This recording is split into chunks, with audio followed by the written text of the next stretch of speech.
Bonjour à tous et bienvenue sur ma chaîne La Cuisine de Nas. Je partage avec vous aujourd'hui un plat algérien qui s'appelle mgata.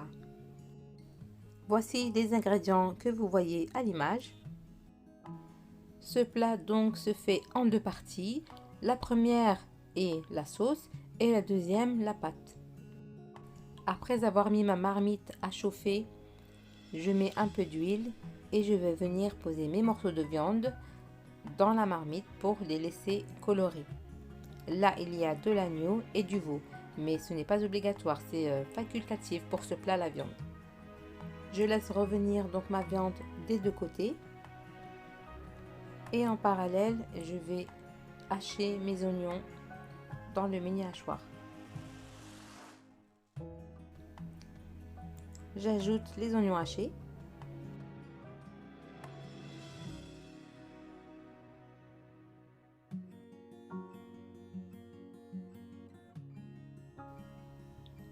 Mes tomates avec le piment. Là, vous voyez, c'est les branches de la coriandre avec l'ail. Les branches, donc j'ai pris ma coriandre, les branches, je vais les mixer et l'ajouter à la sauce. Et puis les feuilles, c'est ce que je vais rajouter à la fin. J'ajoute de la purée de tomates. J'ai mis un peu plus de la moitié de la brique, de la tomate concentrée. Donc là, c'est des petites boîtes aussi, mais la marmite, elle est très grande. Je vais ajouter aussi le sel. Et je vais enfin mettre les épices qui est tout d'abord l'épice pour les sauces rouges, la coriandre, le poivre, le piment, le curcuma, le paprika, le gingembre. Bien sûr, après, les épices, c'est une question de goût aussi. S'il y a des épices que vous n'aimez pas, vous ne les mettez pas. Moi, j'aime bien tout ce mélange d'épices. Donc, je mets à peu près toutes les épices que j'ai.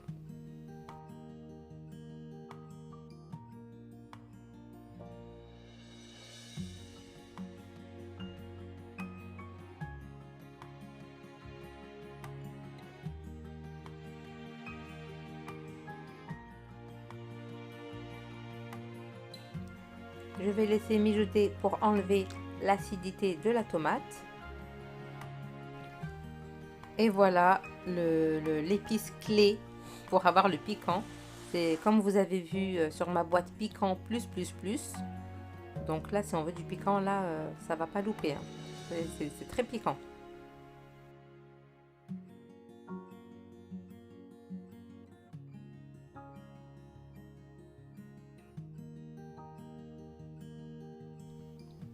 Je vais ajouter mes piments d'Espelette, mes feuilles de laurier ainsi que mes abricots secs. Les légumes, donc courgettes et carottes, que je vais retirer après. Une fois que ma sauce sera cuite, je les retire, je les laisse pas. Et je couvre ma marmite et je laisse la viande cuire. Je vais préparer en attendant ma pâte parce qu'il faut la laisser reposer. Vous avez la liste des ingrédients à l'image. Et là, je mets l'eau petit à petit. Il ne faut pas que ma pâte soit molle, il faut qu'elle soit dure. Donc je vais faire petit à petit et en même temps, je vais la pétrir un peu.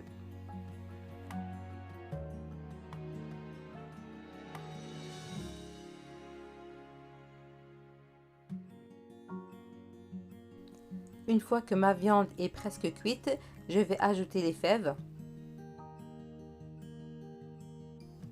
Je mets ma pâte dans un sac en plastique pour la laisser reposer. Je reviens donc à ma sauce pour ajouter les épinards. Là, ma sauce, elle est presque prête. Hein.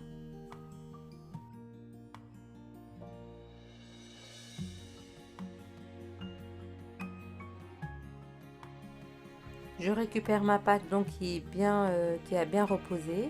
Ça va nous faciliter pour l'étaler. Donc je n'hésite pas, je mets de farine et puis je viens la baisser à l'aide d'un rouleau à pâtisserie.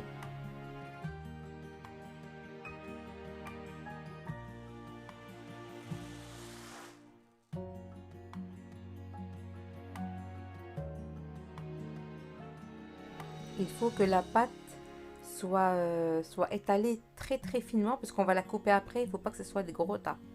Donc j'essaie de la baisser finement au maximum.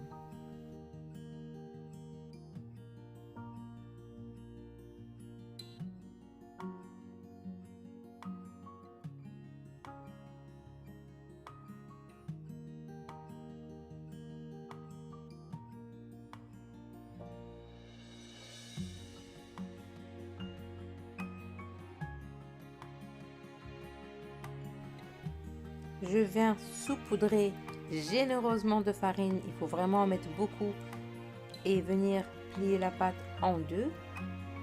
Puis, je vais refaire l'opération pour la plier en quatre. Il faut vraiment en mettre beaucoup de la farine pour pas que les pâtes elles collent entre elles. Donc là, je l'ai pliée en deux. Je vais refaire la même chose pour la plier encore.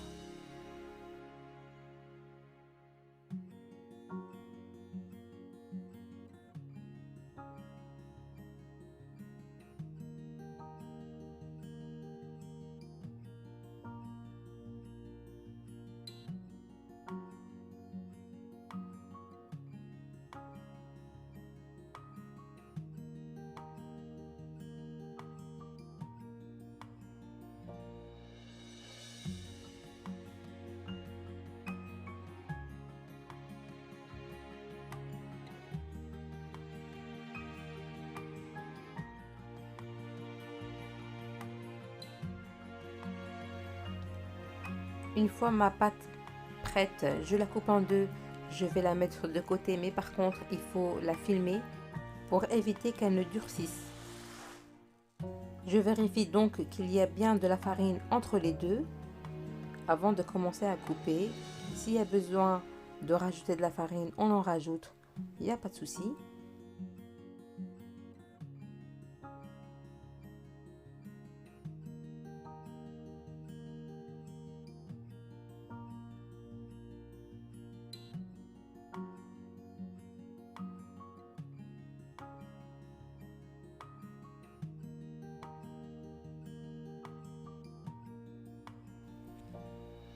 Donc je vais commencer à couper des fines lamelles. Voilà, très finement, mais attention à pas se couper le doigt parce que c'est une opération très délicate. Moi je viens d'utiliser un couteau qui est tout neuf.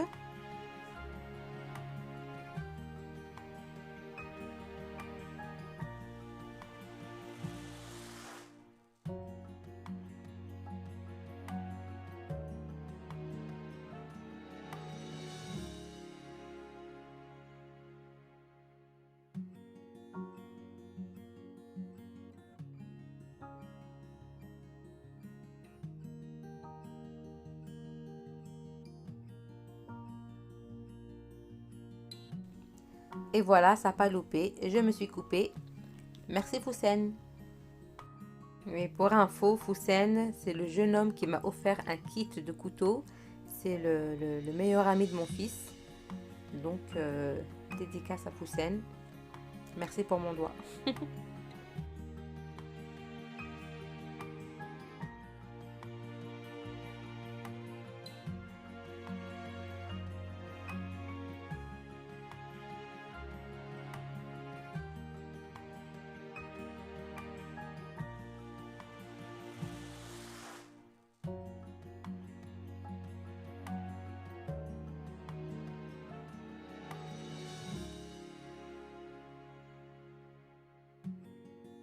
Oui, alors j'ai oublié de vous préciser, voilà, quand vous voyez que je mélange comme ça avec la farine, parce que c'est très important que la pâte qu'on vient de couper soit mélangée à la farine.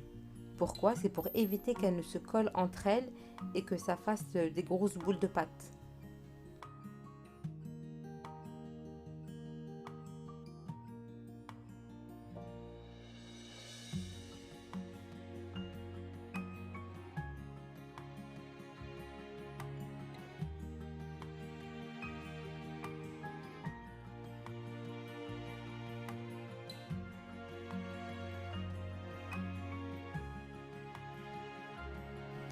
Là, c'est vraiment la méthode à l'ancienne, hein. Vraiment, c'est la méthode que j'ai connue depuis toute petite. Je ne sais pas s'il y a une méthode plus, comment dire, plus moderne, je ne sais pas. En tout cas, ça, c'est la méthode à l'ancienne. Par contre, pour les personnes qui veulent faire ce plat, maintenant, on a des machines qui coupent la pâte. Je ne sais pas si vous connaissez les machines à l'étal, et puis ça fait des tagliatelles, ça fait même... il y a plusieurs tailles en fait. Et vous pouvez couper avec cette machine-là.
Donc là, je vais arrêter de couper parce qu'il me semble que j'en aurai assez pour ma sauce.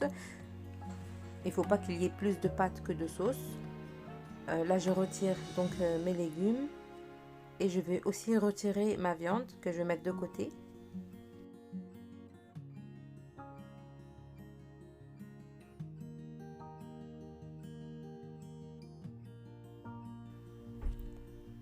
Voici l'inspecteur des travaux finis qui vient vérifier et goûter la sauce. J'ajoute de l'eau bouillante parce que ma sauce elle est trop épaisse. Donc si elle est trop épaisse, ne pas hésiter à ajouter de l'eau. Je vais tamiser donc mes pâtes pour retirer le surplus de farine, pour ensuite les mettre au fur et à mesure à cuire dans la marmite. Donc je tamise petit à petit et je mets dans la sauce.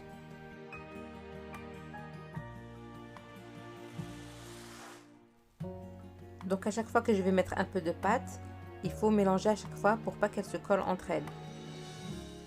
Voilà, donc je mets la pâte et je touille. Et je continue à tamiser au fur et à mesure jusqu'à ce que je n'ai plus de pâte.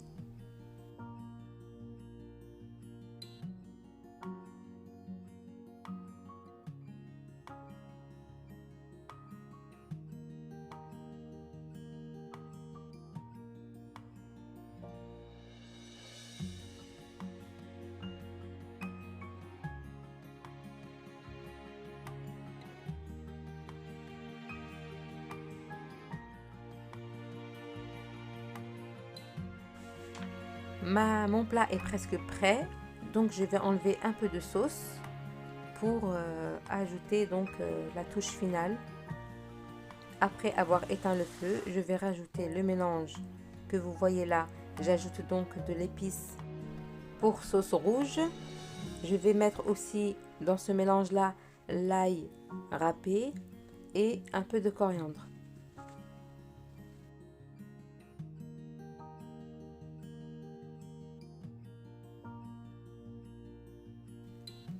Le retour de l'inspecteur.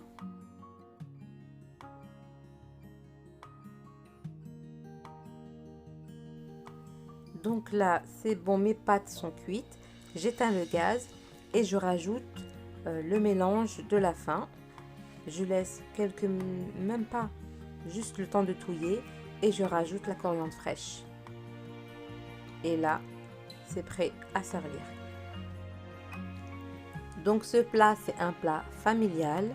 Là, on ne voit pas bien à l'image, mais c'est un grand, je sais pas comment on peut appeler ça en fait. C'est pas une assiette, c'est un grand plat où on peut manger à plusieurs dedans. Je rajoute encore de la coriandre fraîche par-dessus. Je remets les morceaux de viande que j'ai retirés bien sûr. Et voilà, il n'y a plus qu'à s'installer. Voici le rendu de ce plat. C'est un plat qu'on aime bien manger en Algérie, qu'on fait aussi à une personne malade ou qui vient d'accoucher.